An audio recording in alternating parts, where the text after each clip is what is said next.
las teorías virtuales del módulo 2 de cardiología. En esta clase número 14 vamos a conversar sobre un tema muy importante que ustedes ya han revisado en Medicina 1. Nos estamos refiriendo a la insuficiencia o falla cardíaca. Bien, como cuestión previa, solamente les pediría, por favor, si hubiere alguna dificultad técnica, sea audio o visual, me comunican para hacer la correctiva correspondiente. Muy bien, gracias. Bueno, en relación a la insuficiencia cardíaca, vamos a revisar algunos aspectos generales y terminaremos con énfasis en la terapéutica. Sin embargo, era pertinente que ustedes ya hayan revisado estos conceptos, ¿no?, sindrómicos, ¿no?, de fisiopatología, que igual vamos a revisar hoy día. Bueno,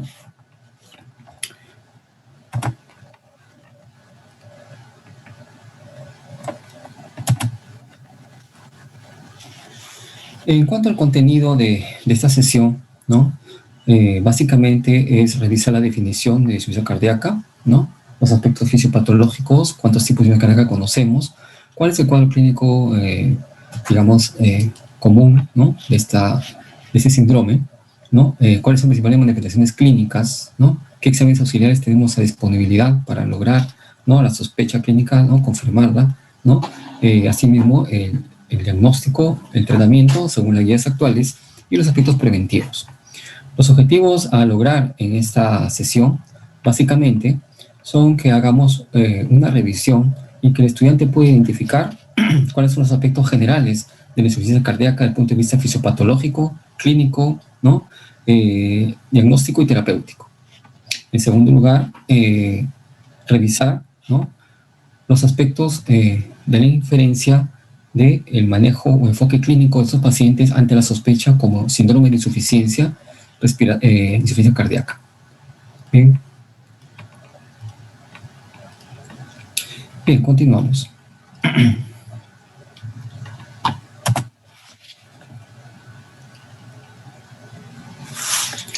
La insuficiencia o falla cardíaca viene a ser un síndrome y justamente lo clásico que observamos en los pacientes son la disnea, la inflamación, ¿no?, a nivel de miembros inferiores, básicamente los edemas estamos hablando, bien, y justamente va a depender o la compañía de otros trastornos que van secundarios a el incremento de la presión yugular venosa, así también la aparición de crepitantes de repente a nivel de pulmón, ¿no?, y el edema periférico.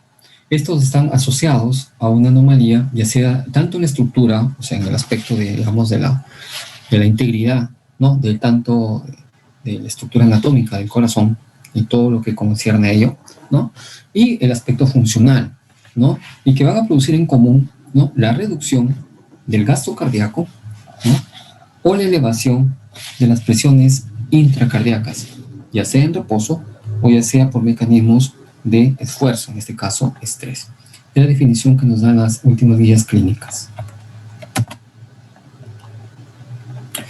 Entonces, básicamente son definiciones, ¿no?, en las cuales es fácil identificar estos síntomas y los signos en el paciente. Hemos dicho que los síntomas hay que preguntarlos y los signos hay que buscarlos. Entonces, ustedes como estudiantes deben conocer cuál es la sintomatología más frecuente y a su vez qué signos yo debo buscar en el paciente. De esta manera poder sustentar el síndrome. Muy bien.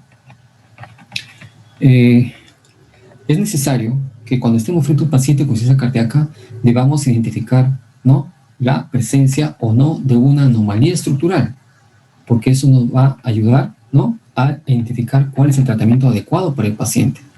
Puedo tener 100 pacientes con insuficiencia cardíaca, pero los 100 pueden tener diferentes mecanismos fisiopatológicos de producción y sobre todo los 100 van a tener un enfoque clínico y terapéutico diferente. Entonces, en ese sentido, es importante que nosotros conozcamos lo elemental. Si bien desde este punto de vista estadístico es muy variable, de acuerdo a la geografía, de acuerdo al tipo de población, de acuerdo a la edad, ¿no?, pueden comprometerse algunas revisiones, ¿no?, al 2% de la población adulta, algunos hasta el 5%, y quizá más del 10% incluye a los mayores de 75 años. nosotros hemos visto en la práctica clínica que cada vez son más jóvenes las personas que tienen este problema de insuficiencia cardíaca, quizá porque obedece a causas que empiezan a temprana edad, ¿no? Por ejemplo, factores que vamos a ver luego, sobre todo factores de riesgo, ¿no? En las cuales condiciona que la persona se deteriore rápidamente su función cardíaca.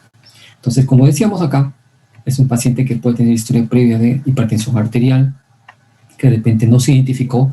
Recuerden ustedes que hipertensión arterial, que es el tema 19, van a regresar con el doctor Quevedo, es considerado como un enemigo oculto. Entonces yo puedo tener un paciente que empezó su hipertensión arterial hace 10 años y que recién hoy se ha detectado, pero ya pasó, ¿no? Como el enemigo silencioso, haciendo daño por los órganos blancos sobre todo. Entonces hay antecedentes de hipertensión arterial en aquellos casos, ¿no? O problemas coronarios crónicos, ¿no? O sea, o a nivel de cardiomiopatías, o enfermedad valvular, o el efecto de algunas cardiotoxinas, o aquellos pacientes, como decíamos en la práctica, ¿no? Que padecen de enfermedades respiratorias. Aquí hay que integrar corazón-pulmón. El corazón puede alterar al pulmón a la larga, y viceversa, el pulmón a la larga también puede condicionar alteración cardíaca. Por eso hay que considerar siempre como cardiopulmón, ¿ya? Cardiopulmón. Bueno, decíamos de que para que ustedes tengan una idea muy, digamos, acertada, cuando estemos frente a un paciente con una insuficiencia cardíaca, acordémonos de la anatomía. Entonces vamos a sospechar que puede deberse a problema muscular, ¿no? Las miopatías, por ejemplo, cardiomiopatías, a un problema de conducción, puede ser, ¿no? Arritmias, que es la práctica de mañana, ¿no? A un problema de circulación, en este caso coronaria, la isquemia, los infartos, la enfermedad coronaria en general, ¿no? O depende del problema valvular, cualquiera de las 4 válvulas, ¿no? Cualquiera de ellas. O alrededor del corazón también, ¿no? Un problema de pericardio. Entonces, todo ello puede, en forma individual o simultánea, o complicada si se quiere, ¿no? Alterar finalmente la función cardíaca, ¿no? Y hay un factor importante que es la obesidad. Recuerden ustedes que toda la masa magra, ¿no? Intensifica, digamos, la necesidad, ¿no? De contribuir el corazón a la circulación para llevar la oxigenación correspondiente. Entonces el corazón va a sufrir un poquito, ¿no? Y va a tener ya las complicaciones correspondientes, ¿ya? Bueno, se dice que esto es fundamental conocer porque incrementa a nivel del sistema de salud pública el incremento de los gastos, ¿no? Sobre todo gastos recuperativos, ¿no? Lo ideal sería la inversión para gastos de prevención, sería lo ideal, ¿cierto? Entonces, también este síndrome va asociado a un pronóstico, ¿no? Pobre en relación a la mortalidad de 7-10% por año, ¿no? Con, digamos, la función cardíaca estable, ¿no? Y hasta 25% o 30% de aquellos pacientes que ingresan al hospital, ¿no? Y que tienen falla cardíaca aguda, ¿no? Entonces, en algunos casos, los pacientes terminan con muerte súbita, ¿no? O simplemente la evolución natural de la enfermedad llega a la progresión de la falla cardíaca. Bien, entonces, si nos detenemos en forma, digamos, tangencial, por eso un recuerdo para ustedes que han llevado fisiopatología y también semiología. Entonces, fisiopatología de la falla cardíaca podemos encontrar, ustedes ven en estos, digamos, en línea de vida, en el tiempo, ¿no? De las fases en que el paciente puede estar asintomático hasta cuando ya se torna sintomático. Y esto justamente va directamente proporcional a cuánto va disminuyendo la fracción de eyección, ¿no? En esta tabla, digamos así, ¿no? Cada vez que disminuye la fracción de eyección, ¿no? Entonces entra, digamos, a una serie de mecanismos de compensación. Y quizá estos mecanismos de compensación a la larga, pues va a producir que el paciente tenga la sintomatología, ¿no? Entonces va a haber una lesión secundaria, se llama eso. O sea, no únicamente con la causa de enfermedad como la hipertensión, pero el corazón en su adaptación va a haber hipertrofia, por ejemplo, miocárdica, y eso va a producir una disfunción diastólica. Y esa disfunción diastólica, ustedes saben que el llenado de la coronaria se hace en diástole, ¿cierto? Entonces va también a alterar por su problema isquémico y al final termina infartándose el paciente. Entonces, de acuerdo a cómo disminuye la fracción de eyección, ¿no? El paciente, por su mecanismo de compensación, va a tornarse sintomático, ¿ya? Entonces, el primer evento, ¿no? El primer evento, hemos dicho, el evento índice que se llama, va a activar, digamos, los mecanismos de compensación, ¿no? Empezando siempre asintomático. Cuando estos mecanismos de compensación ya empiezan a agotarse, entonces el paciente se torna sintomático. Entonces ya va a haber una disfunción, ¿no? Del ventrículo izquierdo, Entonces va a haber alteraciones. Recuerden que el ventrículo izquierdo es prácticamente la parte más importante del corazón desde el punto de vista mecánico, ¿no? Y esto a su vez entonces va a contribuir que haya a una disfunción ventricular importante, y eso contribuye al alta mortalidad. Entonces este episodio índice, como ustedes pueden apreciar, ¿no?, va a contribuir a que aparezcan lesiones secundarias, y la principal de todas ellas, pregunta de examen, es el remodelado del ventrículo izquierdo. Por eso hay fármacos que intentan detener, ¿no?, la gravedad o la severidad o la velocidad del remodelado del ventrículo izquierdo. Esto a su vez en forma secundaria va a producir disminución de la contractibilidad del corazón como bomba, va a producir que haya un engrosamiento del músculo con hipertrofia, va a haber muerte celular, se va a fibrosar, ¿no?, y va a alterar todo su estado, ¿no?, electrofisiológico. Por otro lado también el episodio índice, ¿no?, va a desencadenar, ¿no?, una serie de actividades neurohormonales, ¿no?, del sistema nervioso simpático, sistema retículo, angiotensina-aldosterona, a nivel de la endotelina, a los BNP, pro-BNP, las citoquinas, que vamos a ver luego más adelante. Y finalmente, un evento importantísimo, que es la disfunción endotelial. Jóvenes, todo lo que es falla a nivel orgánica, todo lo que es falla orgánica, cardíaca, pulmonar, renal, sistémica si quieren, empieza con disfunción endotelial. Esto, bueno, consecuencia de vasoconstricción, disminución de secreción, ¿no?, el óxido nítrico, ¿no?, el tema del cambio estructural y las citoquinas. Todos ellos, estos tres factores grandes, van a contribuir a que haya insuficiencia cardíaca progresiva. Por lo tanto, si aplicamos la deducción, ¿no?, inducción-deducción metodológica, ¿no?, si queremos detener esta, o por lo menos aletargar, ¿no?, esta progresión de la falla cardíaca, tenemos que controlar estos factores. Algunos no son tan sencillos. Justamente hay que entender la fisiopatología. Y esto hay que explicarle al paciente. El paciente que no recibe un tratamiento adecuado, sus mecanismos compensadores terminarán, ¿no?, produciendo la falla cardíaca en forma progresiva y terminal. Entonces, vamos a recordar algunos aspectos, por ejemplo, la activación del sistema adrenérgico, ¿no?, en este caso autonómico, todo lo que hemos visto ustedes en fisiología, en bioquímica inclusive, toda la activación, ¿no?, en cuanto a los efectos, ¿no?, de calcio y otros elementos, en cuanto a la inotropía, ¿no? La inotropía se refiere a la fuerza del corazón, ¿no?, y la cronotropía en cuanto a las contracciones de la frecuencia, ¿no? Entonces acá, toda esta serie de factores, ¿no?, desencadenados apoadrenérgicos, ¿no?, con intervención del AMP cíclico, ¿no?, van a estimular, ¿no?, el incremento de los canales de calcio, ¿no?, actividad de canales de calcio, ¿no?, con mayor captación del calcio, ¿no?, disminución de la afinidad del calcio por sí, ¿no? Entonces, al final, ¿no?, va a alterar, ¿no?, el inotropismo. Entonces, a nivel sistema nervioso simpático, ¿no?, esta va a disminuir la sensibilidad de los beta-adrenérgicos receptores, ¿no?, va a incrementar la hipertrofia de los miocitos, va a incrementar la necrosis y apoptosis, ¿no?, disminuyendo los depósitos de adrenalina, disminuyendo la liberación simpática, produciendo entonces arritmias, y por consecuencia va a haber una anomalía en cuanto al sístole y diástole, o sea, el trabajo del corazón como bomba. A su vez, el sistema nervioso simpático, ¿no?, liberará, ¿no?, la renina y activará el sistema renina-angiotensina-aldosterona, ¿no?, produciendo en forma secundaria la reabsorción de sodio, va a retener sodio, y va a disminuir entonces por ello la respuesta a los factores natriuréticos. Entonces el paciente a la larga va a presentar también edemas, ¿no?, retención, ¿no?, de agua y sodio.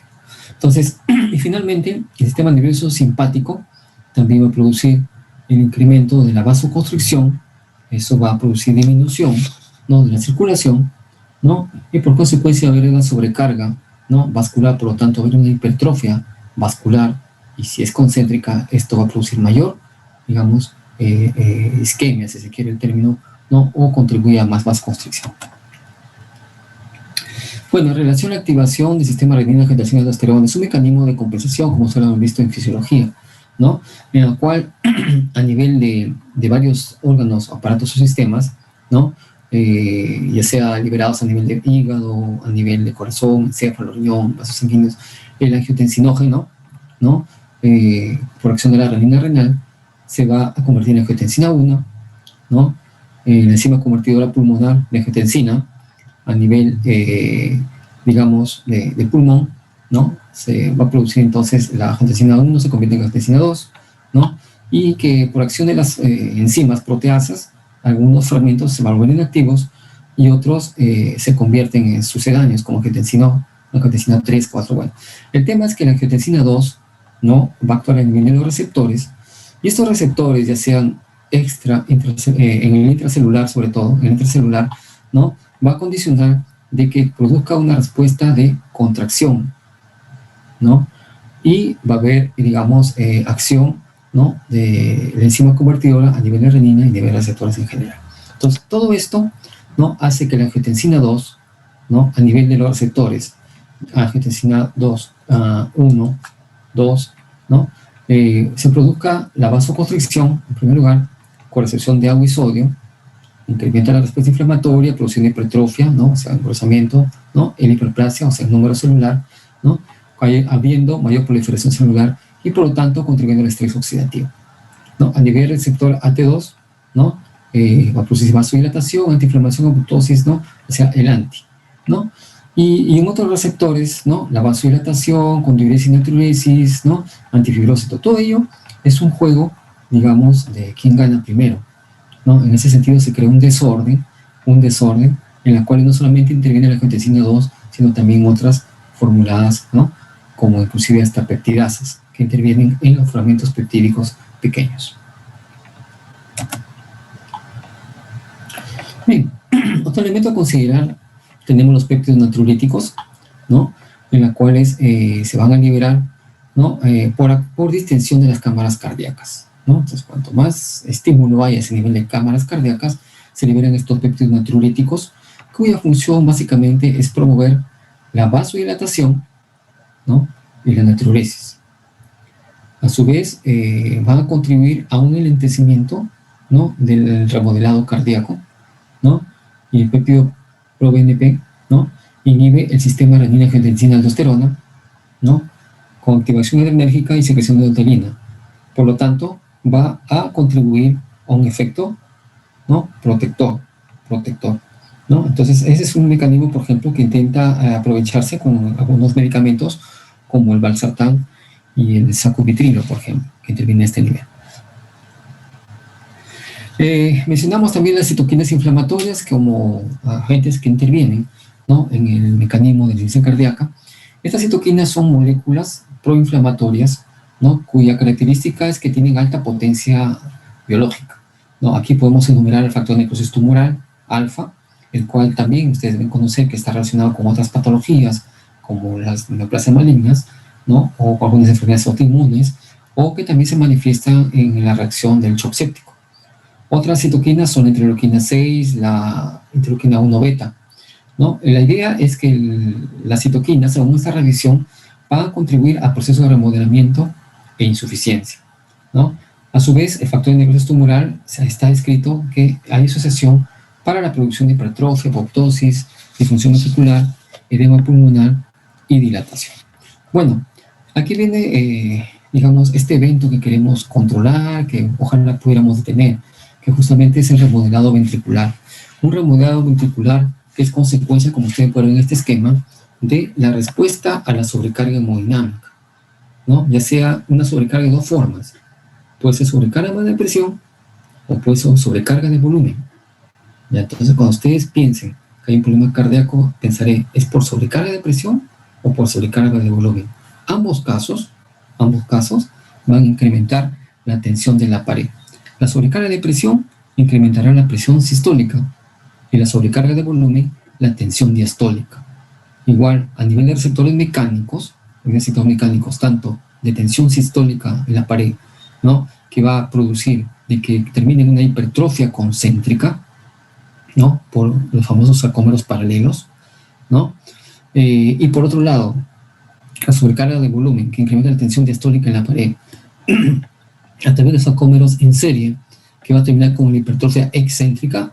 Miren la comparación con la estructura normal, ¿no? Va a producir entonces el famoso remodelado ventricular. En ambos casos va a haber disfunción, va a haber insuficiencia, va a haber falla cardíaca, ¿ya? Entonces, algunos dicen que este tipo de factores, ya sea para que sea concéntrica o excéntrica, ¿no? Puede estar dado por alguna expresión genética, ¿no? O también por expresión fenotípica, dicen algunos, ¿no? Que van a intervenir en modificación celular, molecular, intersticial, ¿ya? Entonces, todos estos cambios, sea concéntricos o no, ¿no? Van a ser los causales de las manifestaciones o determinantes del causal de manifestaciones clínicas de falla cardíaca, ¿ya? Entonces, esta remodelación que va a condicionar que hay una dilatación ventricular, y si hay una dilatación ventricular mucho, o sea, exagerada, si se quiere, entonces va a contribuir a una falla cardíaca avanzada. Se convierte como un elástico estirado, si disculpe la comparación, ¿no? Entonces no va a haber un funcionamiento adecuado. Entonces va a haber una disminución de la reserva vasodilatadora coronaria, ¿no? Endocárdica, y hemos dicho que como forma consecuente va a haber isquemia, ¿no? Y alteraciones de la contracción, produciendo hasta arritmias inclusive, ¿no? Alteraciones de los miocitos, ¿no? A nivel de las microestructuras, ¿no? Remodelamiento de los no miocitos y otras células, por ejemplo, a nivel de fibroblasto, músculo liso, macrófago, etc. Y los fenómenos de necrosis y apoptosis celular. Bueno, entonces la hipertrofia celular se va a dar a nivel de miocitos como respuesta a todo lo que es esta injuria, como un mecanismo de adaptación del corazón como bomba. Si esto es sostenido, si es prolongado, si es excesivo, no va a dar tiempo para que haya una adaptación adecuada. Entonces el corazón, así como cuando uno hace ejercicio de forma exagerada, en un gimnasio 3 horas el primer día, uno no puede ni moverse, ¿cierto? Igual acá también. El corazón cuando tiene un estrés, ¿no? Esa acción prolongada, excesiva, se convierte en un miocardio rígido. Este miocardio rígido simplemente no va a poder dilatarse adecuadamente o haber un buen llenado diastólico, ¿no? Entonces también esto va a condicionar que haya un incremento de la tensión parietal sistólica, y esto va a estimular, por supuesto, como hemos dicho, la síntesis de más angiotensina 2 con los efectos antes señalados.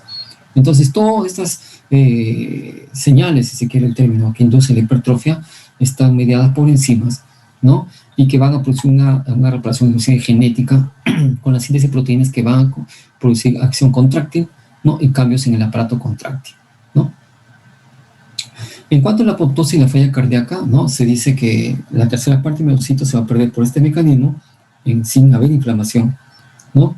Y al haber esta, digamos, pérdida, pues básicamente se va a incrementar la presión parietal y por lo tanto, en consecuencia, la isquemia relativa.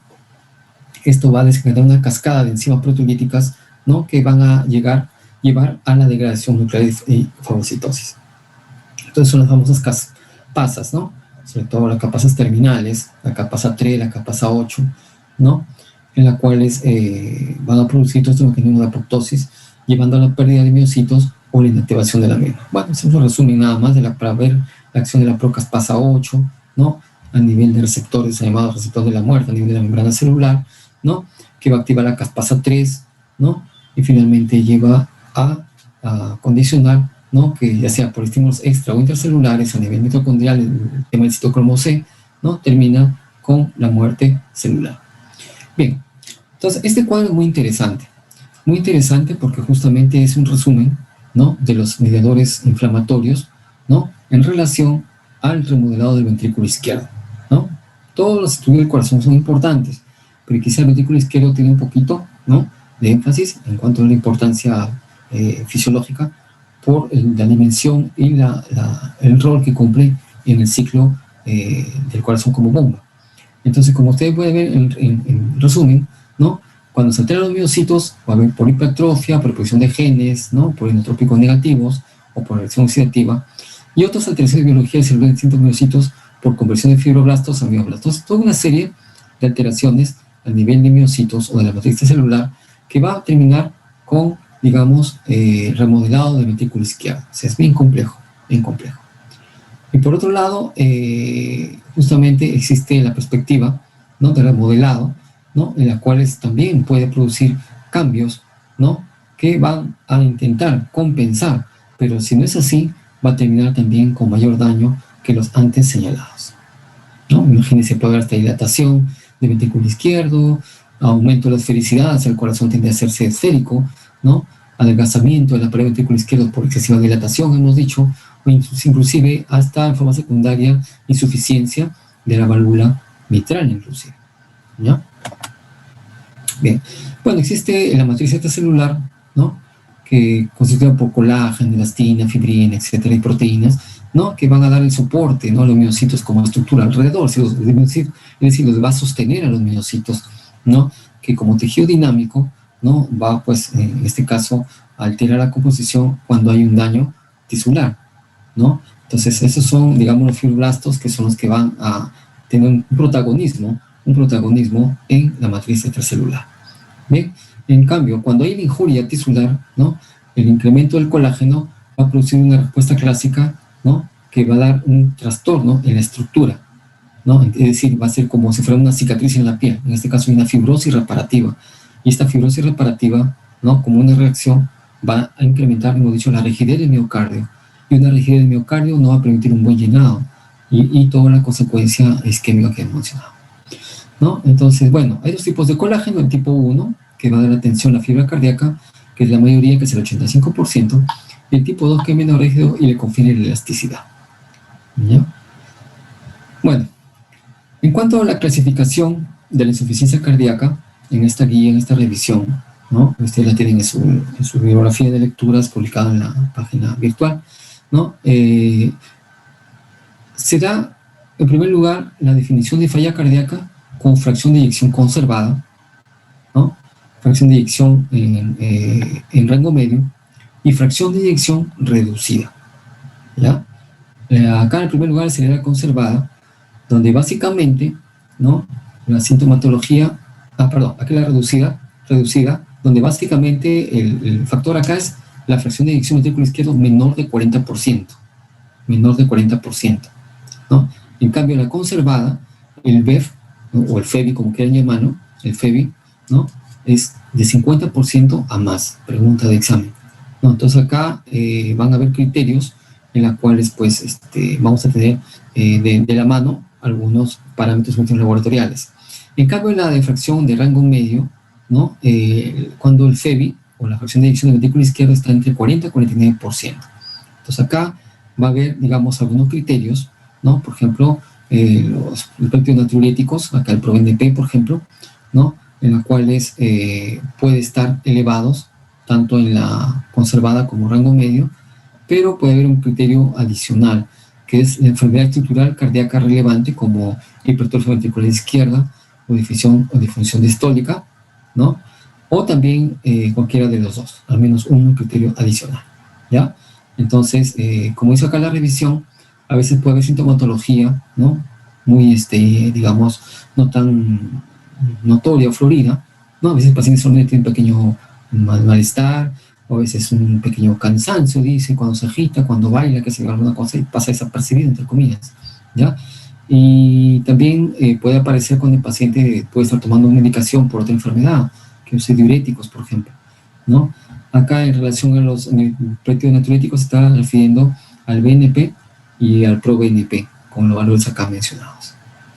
Bueno, conocido por ustedes ya los famosos estudios de Framingham, ¿no? En cuanto a los criterios de falla cardíaca congestiva, donde los criterios mayores y los criterios menores, ¿no? Se han revisado con detenimiento, en las cuales básicamente se puede dar la sospecha de síndrome de falla cardíaca o insuficiencia cardíaca con dos criterios mayores, ¿no? Disque paroxística nocturna, palpitantes basales, el tercer ruido, la cardiomegalia, incremento de la presión venosa central, ¿no?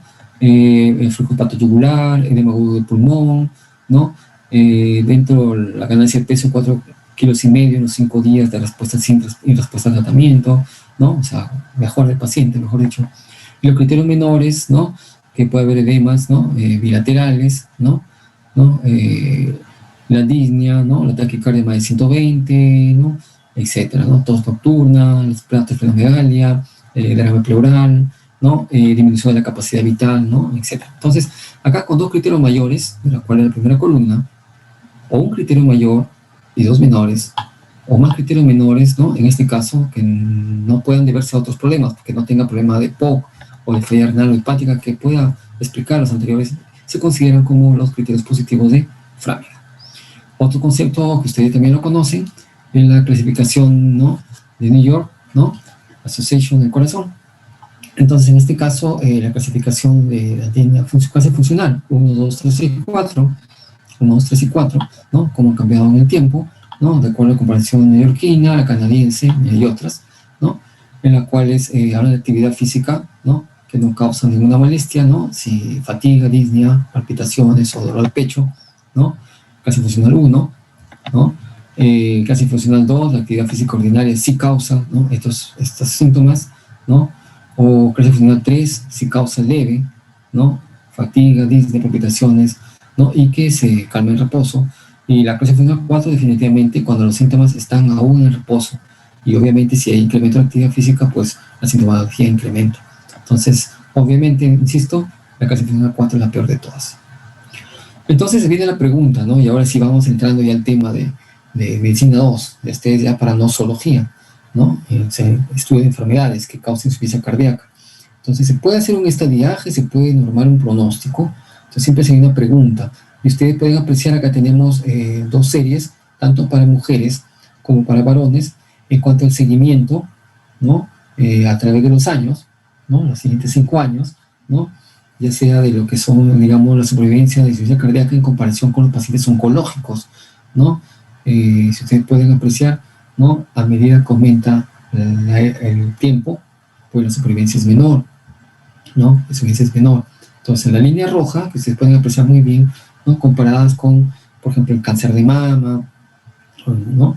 Cáncer de intestino, ¿no? El cáncer de ovario, entonces está un poquito para abajo en cuanto a las mujeres. No así, por ejemplo, en el caso de los hombres. El caso de los hombres es un poquito más alto, inclusive en los meses de seguimiento, ¿ya? Entonces, podría tratarse de un estudio epidemiológico que nos podría dar, digamos, la comparación, ¿no? Inclusive aquellos pacientes que han tenido un fuerte miocardio, un poquito más, ¿no? Entonces, la idea acá es de que digamos, hay riesgos, estadios A, B, C y D, ¿no? En los cuales existe un alto riesgo de desarrollar falla cardíaca, ¿no? Paciente B, perdón, en el A, ¿no? Que tiene paciente con hipertensión, diabetes, su historia familiar de cardiopatía, ¿no? En el B estarían los pacientes con falla cardíaca pero asintomáticos, sobre todo aquellos que han tenido un previo infarto de miocardio, con disfunción del ventrículo izquierdo o enfermedad cardíaca valvular, ¿no? En el C serían aquellos pacientes con falla cardíaca pero que tienen ya síntomas. En este caso ya el paciente tiene un daño estructural del corazón, ¿no? Inclusive ya presenta la disnea, ¿no? Y de repente no tolera hacer incremento de ejercicio, ¿no? Y la clase D, que es la peor, en este caso, ¿no? Es la evolución natural de la enfermedad con falla cardíaca refractaria, ¿no? En estadio final inclusive, donde los síntomas son muy marcados, ¿no? Hemos dicho inclusive en reposo. Entonces, más o menos la sospecha clínica y los antecedentes o la enfermedad presente del paciente, ¿no? A nivel aparato cardiovascular o metabólico, nos puede dar una idea en cuanto al pronóstico. Ojo, esto es una referencia. Lo puedo tener 100 pacientes, insisto, con falla cardíaca y los 100 pueden tener un comportamiento diferente. Bueno, acá en esta pequeña, digamos, como pirámide, ¿no? Podemos observar, ¿no? Los estadios, ¿no? De la falla cardíaca por la Asociación Canadiense, ¿no? Y la AJA, ¿no? La Asociación Americana, en la cual se hablan de cómo se puede correlacionar, ¿no? Paciente desde el abajo, que es la base, ¿no? El elevado riesgo de falla cardíaca hasta los asintomático, sintomático y finalmente el paciente terminal hacia arriba. Entonces, el elevado riesgo de falla cardíaca, que es pacientes con enfermedad arterial coronaria, con hipertensión, con diabetes, o aquellos pacientes con antecedentes familiares, miocardiopatías, ¿no? En el segundo elemento, los falla cardíaca asintomática, tuvieron un infarto de miocardio previo con falla distólica del ventrículo izquierdo, disfunción distólica del ventrículo izquierdo o enfermedad valvular sintomática. Luego tendríamos el siguiente nivel, ¿no? La insuficiencia cardíaca sintomática. Entonces aquí viene la clasificación neoyorquina, ¿no? Entonces acá el paciente ya presenta ya un daño estructural conocido, ¿no? Presenta disnea, ¿no? No tolera bien el ejercicio, se cansa más para hacer actividades habituales, ¿no? Y finalmente la falla cardíaca terminal, que es resistente al tratamiento, cuya evolución natural lamentablemente al paciente lleva al fracaso. Bien, en cuanto al cuadro clínico, este es un cuadro muy interesante, por favor no lo olviden porque esto siempre es lo clásico, ¿no? En cuanto a recordar la insuficiencia cardíaca, ¿no? Todos hemos sido estudiantes y siempre los que nos quedan son cosas puntuales o las perlas en medicina. Y quizá para mí esto en las universidades clínicas, bueno, por la especialidad, es lo que más se nos ha quedado en insuficiencia cardíaca. Justamente la famosa clasificación de Stevenson.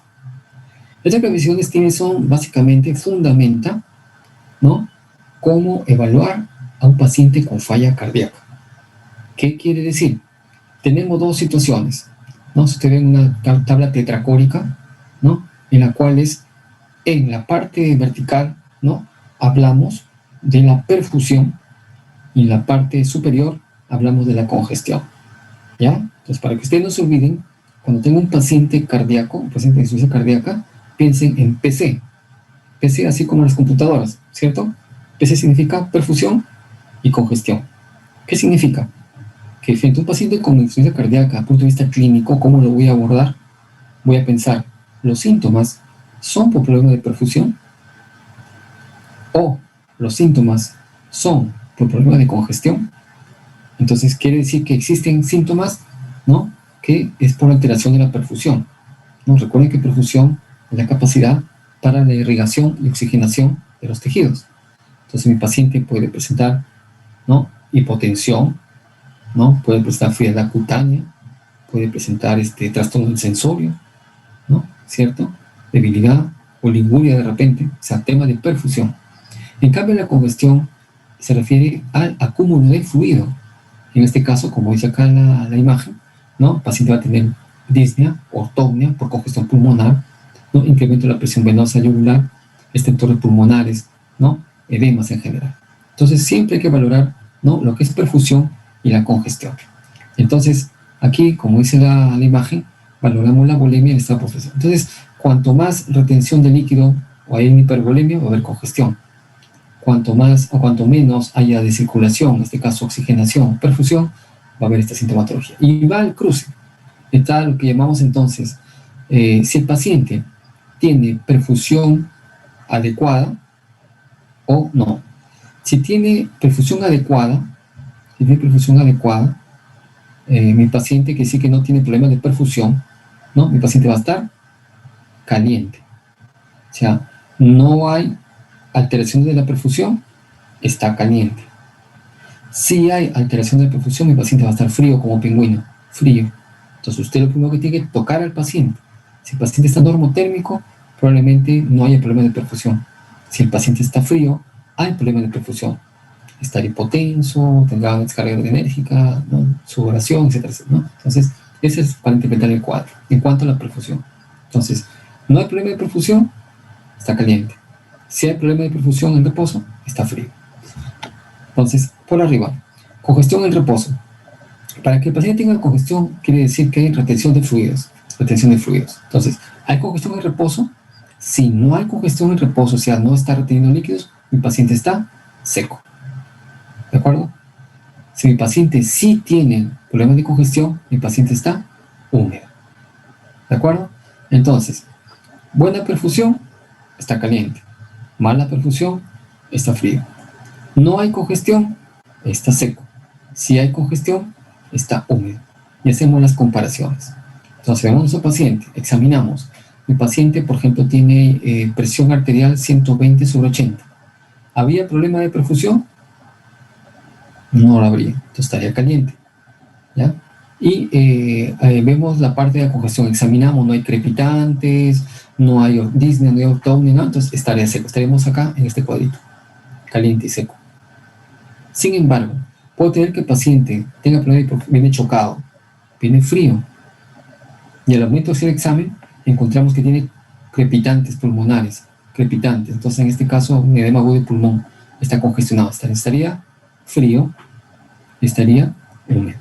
Entonces, esta tabla tetracórica nos ayuda bastante, ¿no? Desde el comienzo del pregrado, el internado, residentado y como asistente para ubicarnos qué tipo de paciente, porque de acuerdo a ello voy a decidir o vamos a decidir qué tratamiento le voy a dar.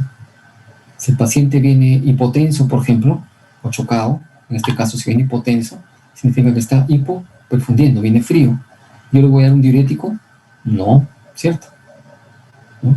Si el paciente está congestionado, ¿no? Y tiene una presión, buena presión, es decir, buena perfusión, está caliente, buena presión, pero está congestionado, entonces viene con presión 220/100.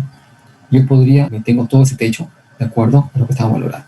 Bien, bueno, se los dejo, por favor revísenlo, es importante para familiarizarnos. Entonces acá, bueno, una secuencia de el poder de sensibilidad y especificidad, ¿no? Tanto lo que es el examen, ¿no? Perdón, ¿sí? Eh, estamos viendo, ¿no? Que en qué medida la sensibilidad nos habla mucho de la presión venosa yugular, ¿no? ¿no? En relación al resto de exámenes, la ortopnia también, ¿no? Y el reflujo hepatoyugular, ¿no? En cuanto a sensibilidad, ¿no?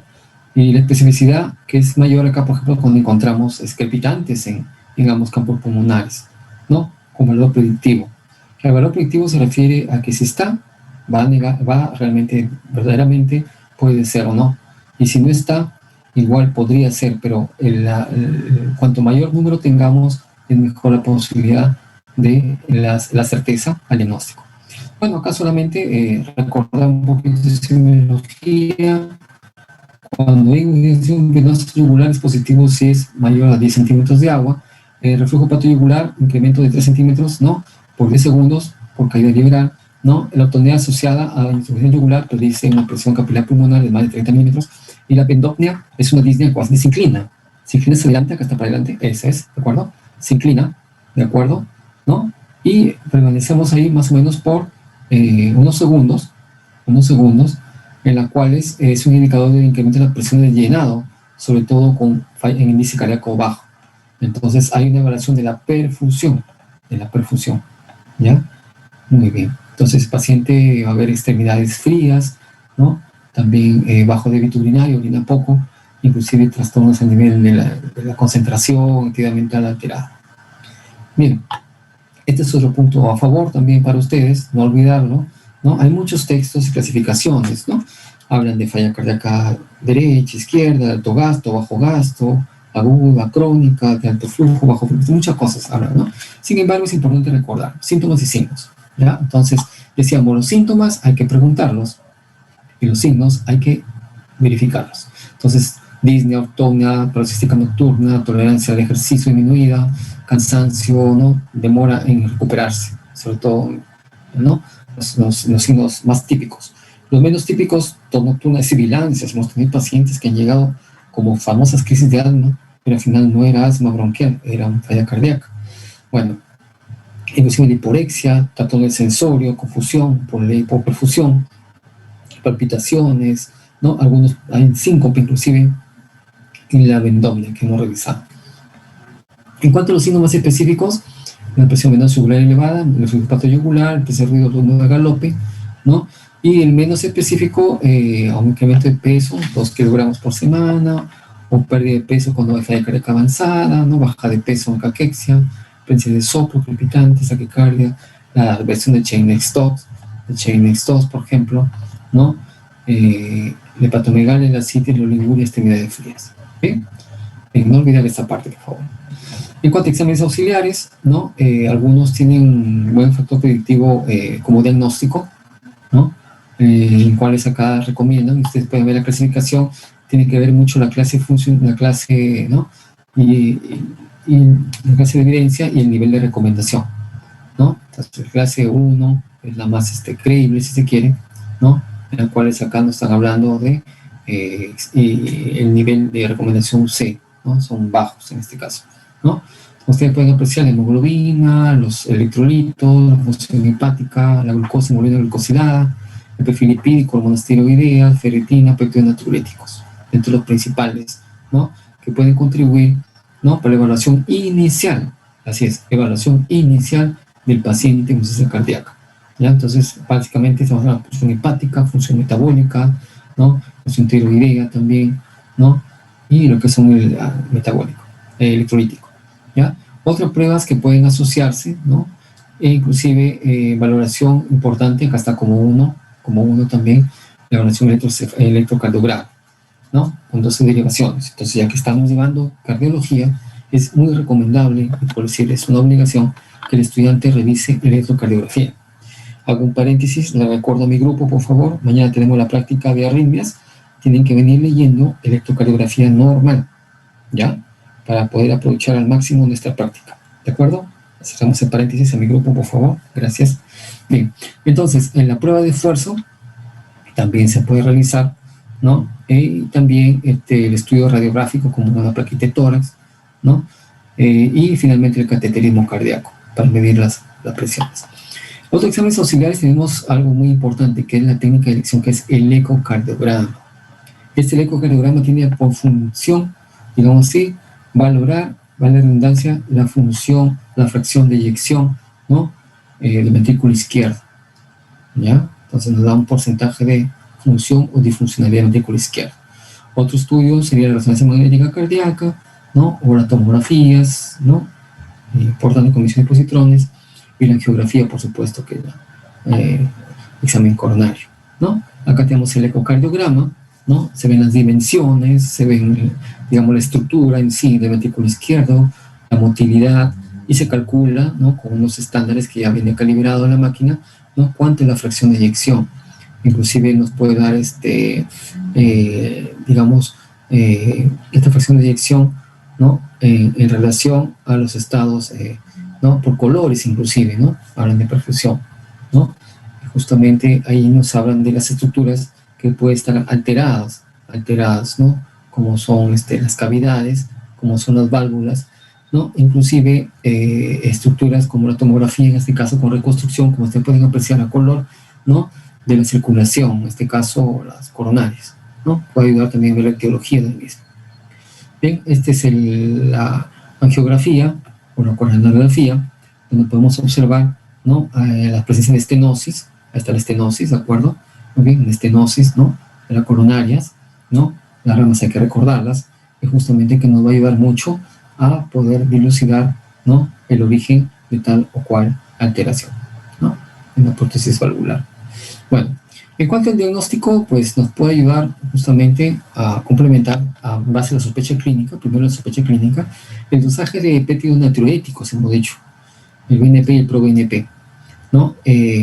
Justamente en una evaluación inicial, ¿no? Para ver en contexto no agudo, ¿no? Acá están los valores que se pueden apreciar, ¿no?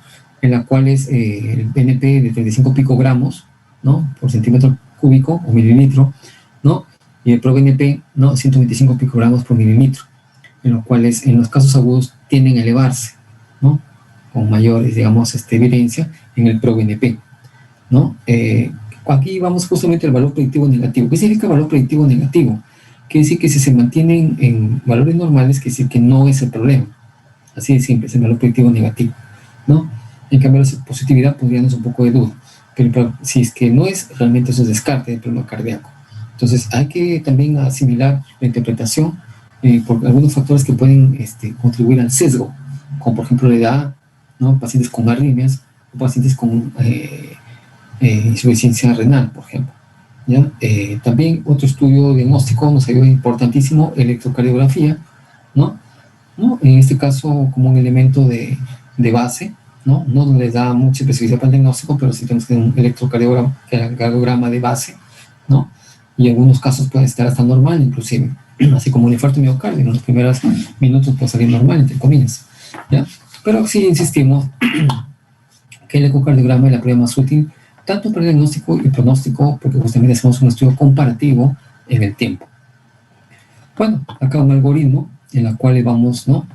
Ver que todo va con la sospecha clínica, aplicando criterios de Framingham, ¿no? La clase funcional, el cuadro clínico, y si en la fase aguda de repente podría ser con los criterios Stevenson, bueno, pero acá en la fase no aguda, ¿no? Hacer una buena historia clínica. Usted es su gran herramienta, insistimos, en la historia clínica. Y hemos dicho con las sesiones anteriores con ustedes, no cualquier historia clínica, sino la historia clínica orientada al problema. Es decir, todo el contenido, tanto de la anamnesis como el examen físico, debe estar orientado a sostener, o digamos, sustentar, ¿no? un problema de salud en base a sus datos básicos. Cuanto más datos básicos tengan, mejor va a ser el sustento de su problema de salud. En este caso, un dato básico, por ejemplo, sería disnea, crepitantes, incogitación yugular, edemas, etcétera. El dato básico, ¿no? Una serie de datos básicos. El problema de salud sería síndrome de insuficiencia cardíaca, ¿no?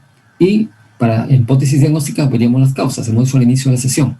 Puede ser estructural, ¿no? Cardiopatía hipertensiva, puede ser valvular, insuficiencia aórtica o insuficiencia mitral, por ejemplo, ¿no? O puede ser, por ejemplo, una arritmia cardíaca, o sea, tantas enfermedades que pueden producir la insuficiencia cardíaca. ¿De acuerdo?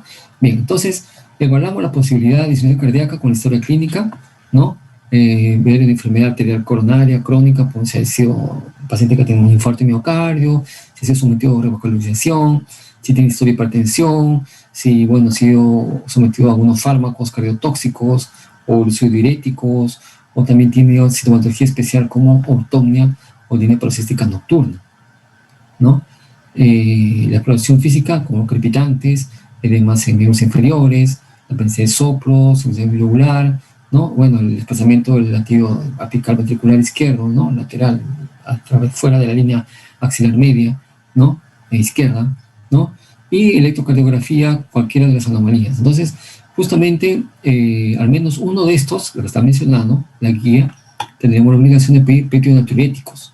Y si sostienen estos valores, más de 125 el ProBNP o más de 35 BNP picogramos por centímetro cúbico, pasaría el paciente a ecocardiografía, ¿no? O en el caso de que no tengamos los peptidonatriuréticos de frente a ecocardio, es decir, todo paciente sospechoso hay que hacer su ecocardiografía, ¿ya? Entonces, de no aparecer ni tanto sospecha clínica, ni laboratorial, y el ecocardio sale normal, probablemente se debe considerar otro diagnóstico, ¿no? Quizá el diagnóstico diferencial más completo sería con enfermedades pulmonares, ¿no? Bueno, en cuanto al tratamiento, solamente ya con esto ahí para ir avanzando, al tratamiento farmacológico, justamente todo estudio, ¿no? O todo tratamiento, mejor dicho, va dirigido al logro de objetivos terapéuticos, es decir, ¿qué pretendo lograr en el paciente con mi tratamiento? ¿Qué busco con la administración de fármacos? ¿No? O todo el esquema de plan de trabajo terapéutico. Pues el objetivo básicamente es que el paciente mejore en su estado clínico. El paciente tenga una mejor capacidad funcional y lo más importante, que tenga calidad de vida. Hemos visto en las primeras imágenes que justamente hay una tendencia en el pronóstico, ¿no? En relación a las curvas, ¿cierto? En el transcurso del tiempo. Hemos visto también cómo los mecanismos fisiopatológicos, al inicio el paciente, en el episodio índice hemos dicho, simplemente el paciente no va a tener síntomas. Entonces, en ese sentido, conforme avanza la enfermedad, la evolución natural de la enfermedad, su calidad de vida se deteriora. Y eso es lo que alarma al paciente que identifica los síntomas, posiblemente lo deja pasar.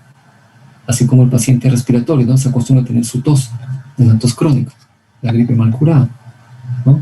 O como hablamos en cáncer pulmonar, ¿no? Se acostumbran a la tos, ¿no? O empiezan a bajar de peso, qué sé yo. Entonces acá igual, el problema de también de insuficiencia cardíaca, la calidad de vida, la calidad funcional se deteriora.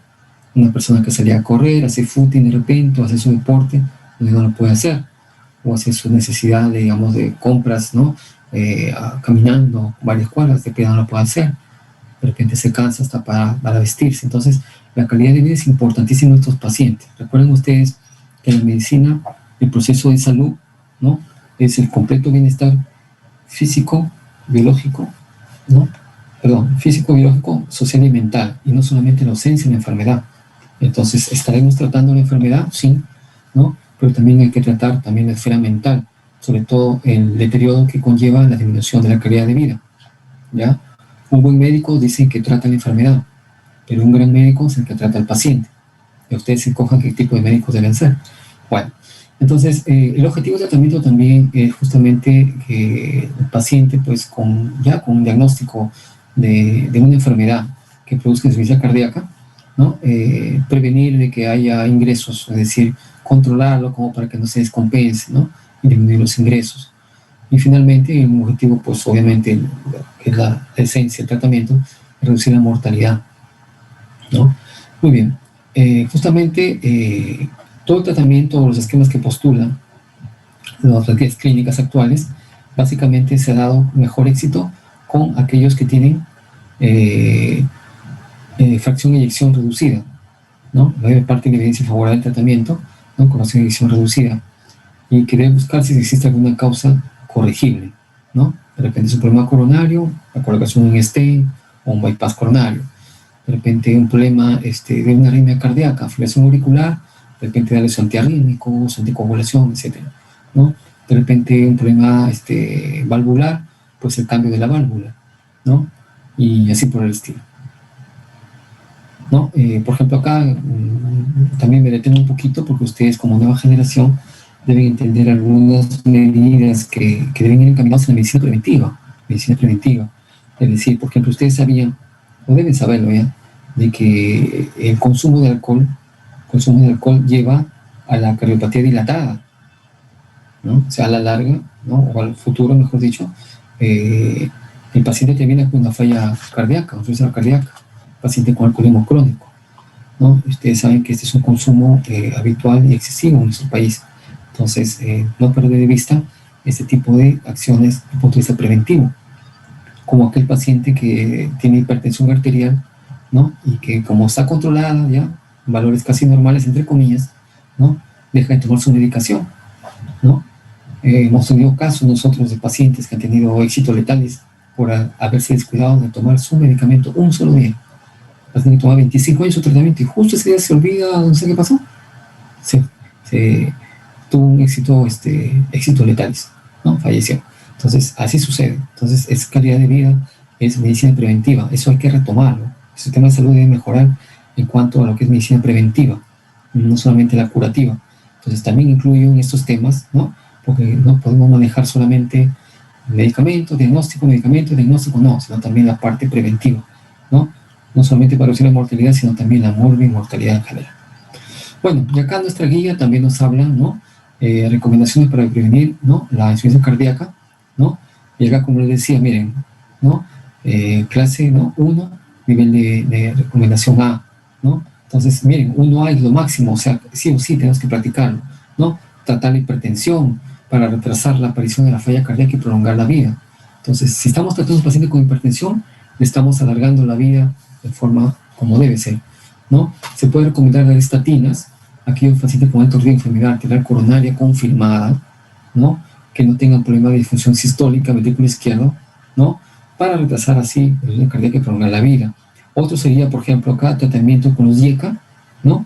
Para pacientes que tienen ya disfunción sistólica de ventrículo izquierdo asintomática, que tengan historia de infarto o que no tengan historia de infarto. En cualquiera de los dos casos se puede dar IECA a dosis bajas y eso puede contribuir, ¿no? A retrasar la aparición de insuficiencia cardíaca y prolongarle la vida.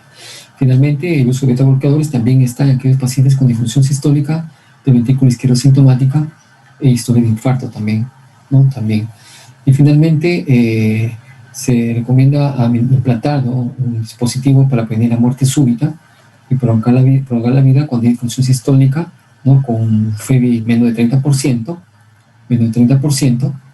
y justamente aquellos pacientes que han tenido historia de infarto miocardio, ¿no? Inclusive tras mínimo 40 días del mismo, o aquel paciente con miocardiopatía dilatada, ¿no? En la cual ya no tiene mucha, digamos, funcionalidad ventricular izquierda.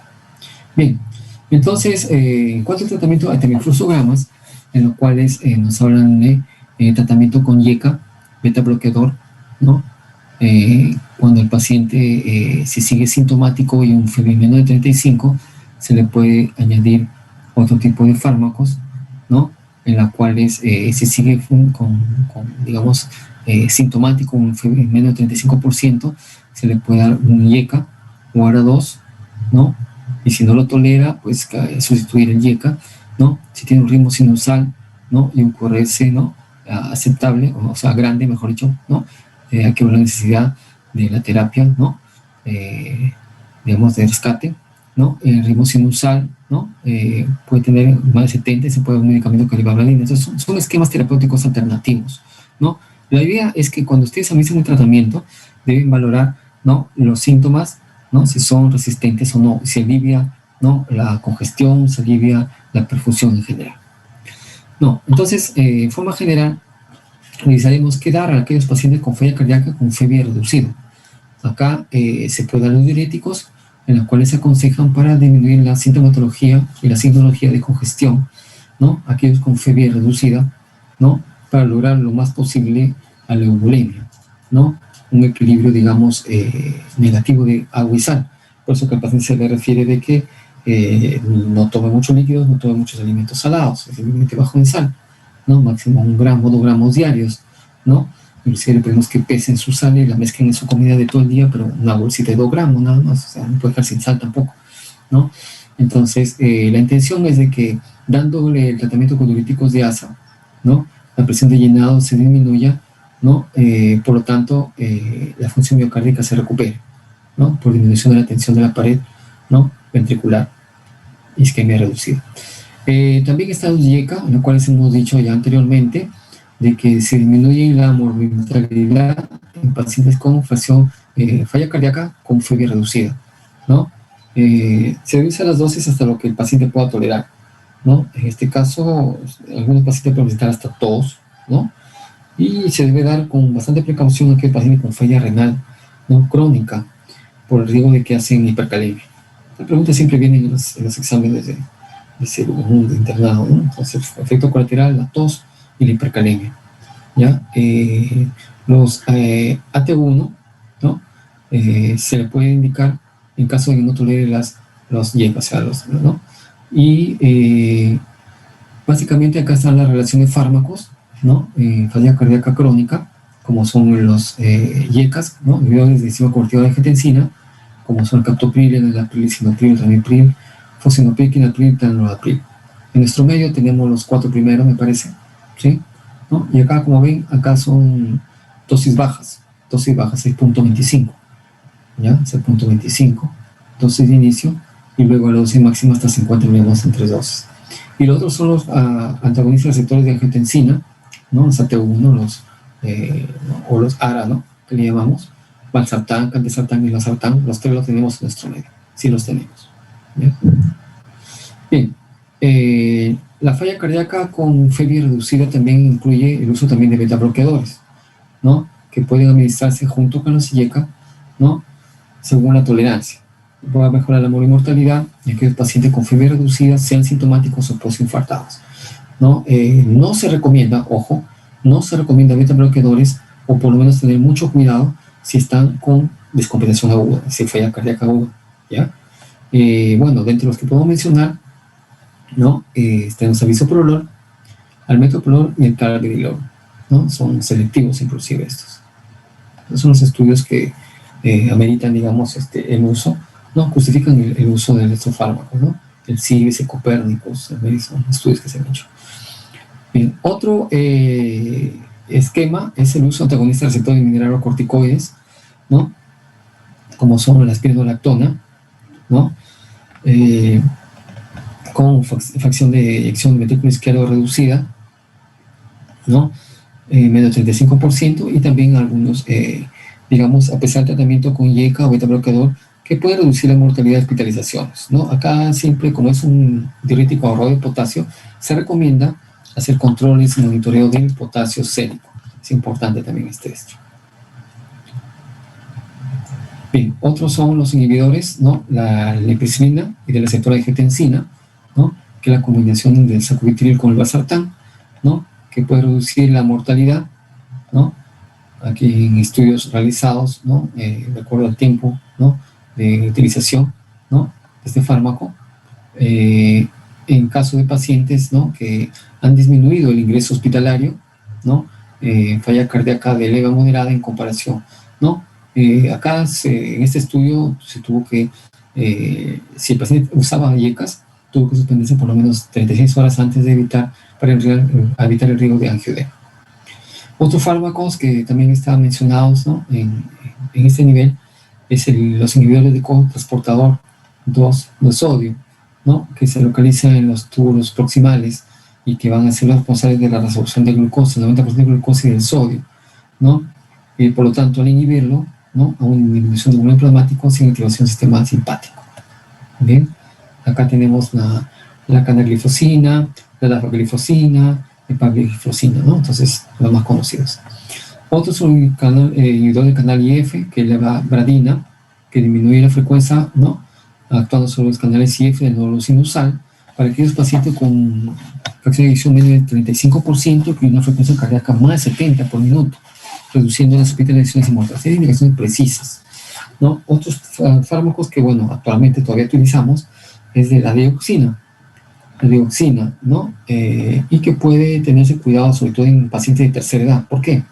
porque este medicamento se elimina a nivel de función metabolismo renal.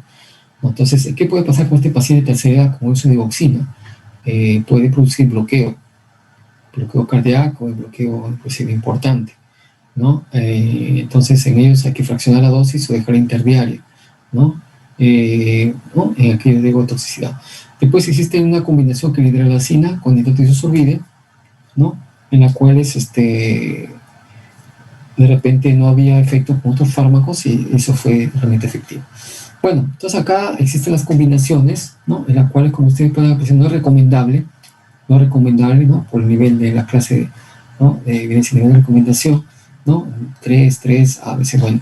No se recomienda la glitazona en pacientes con falla cardíaca, porque incrementa el riesgo de empeoramiento. No se recomienda los AINES, ¿no? Inhibidores COX-2 para falla cardíaca, ¿no? Recuerden ustedes, hay pacientes que ingresan a la emergencia con dolor precordial, de repente están infartando, se hace falla cardíaca y le inician su diclofenaco. No puede ser eso, ¿ya? No se recomienda a los pacientes agonistas con falla cardíaca, ¿no? Con fracción de eyección reducida, porque aumentan el riesgo de empeoramiento. Y tampoco se recomienda a añadir un ARA2, ¿no? Un inhibidor de renina combinado a un IECA, ¿no? Listo. Y finalmente, esto justamente como mencionamos antes, ¿no? Que es la terapia no farmacológica, ¿no?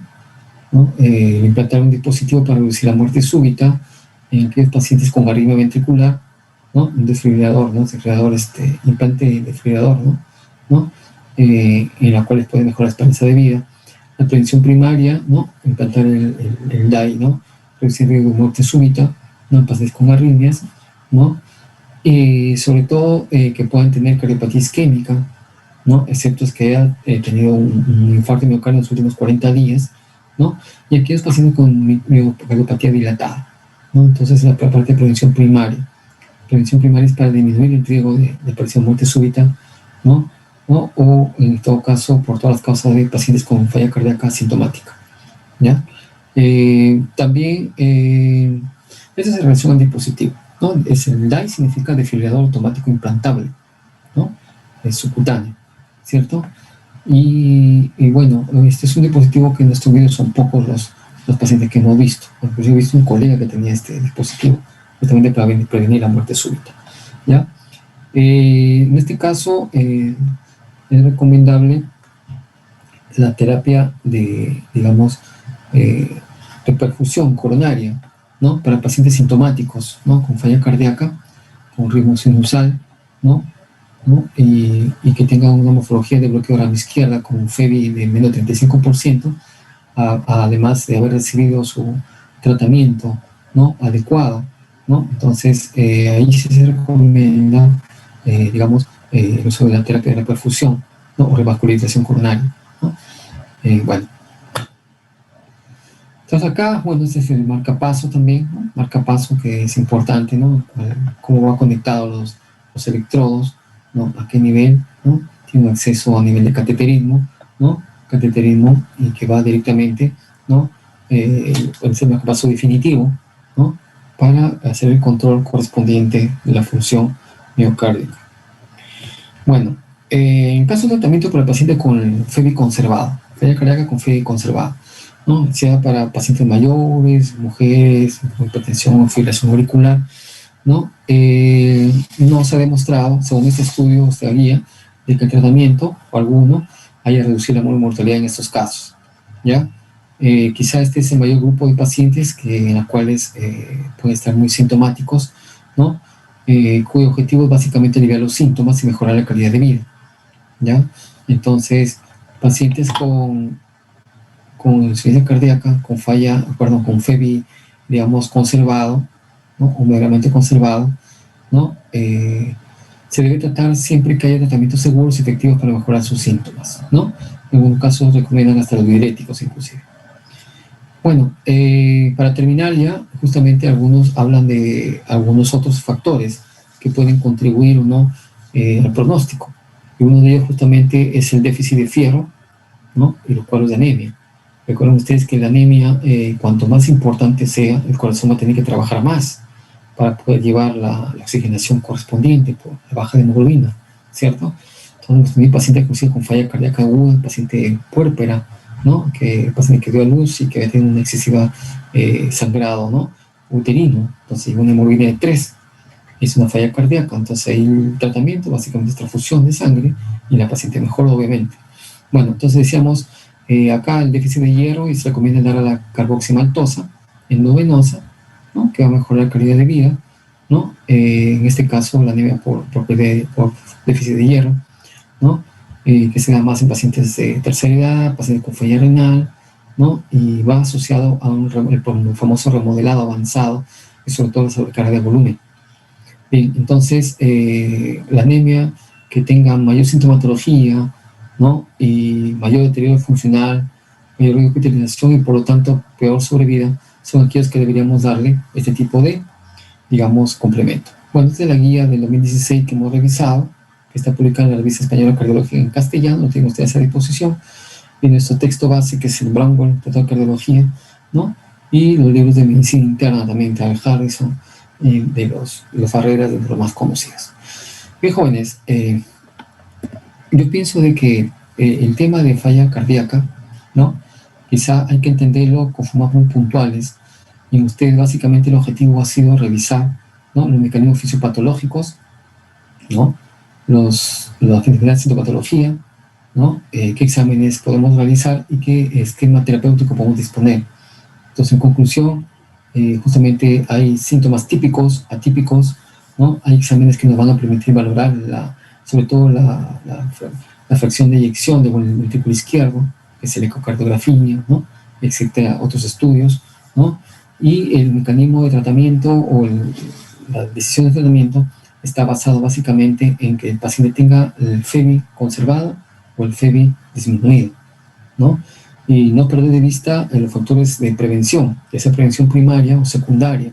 Prevención primaria se refiere antes que aparezca la insuficiencia cardíaca, y prevención secundaria es para darles calidad de vida.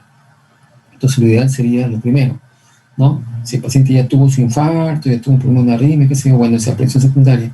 Pero lo ideal sería hacer todo un esfuerzo para valorar las medidas de medicina preventiva. Y ojalá que ustedes se despierte esta motivación justamente aprovechando estos temas de revisión como estamos revisando en cardiología.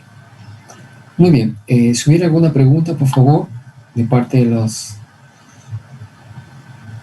estudiantes.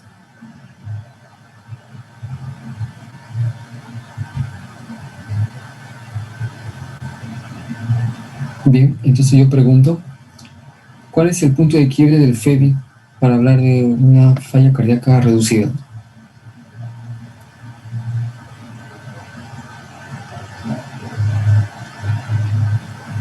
¿Me escuchan? Menor al 40%. Así es, menor del 40%, ¿ya? Bueno, ¿qué más? A ver, si un paciente viene, según el criterio de Stevenson, viene caliente y congestionado, o sea, caliente y húmedo, ¿cuál es el medicamento de elección en este tipo de pacientes? ¿Qué es lo que tenemos que hacer? ¿Cuál es el fármaco que nos ayudaría a corregir este problema? Viene caliente y viene húmedo, es decir, viene con normoperfusión y viene con congestión.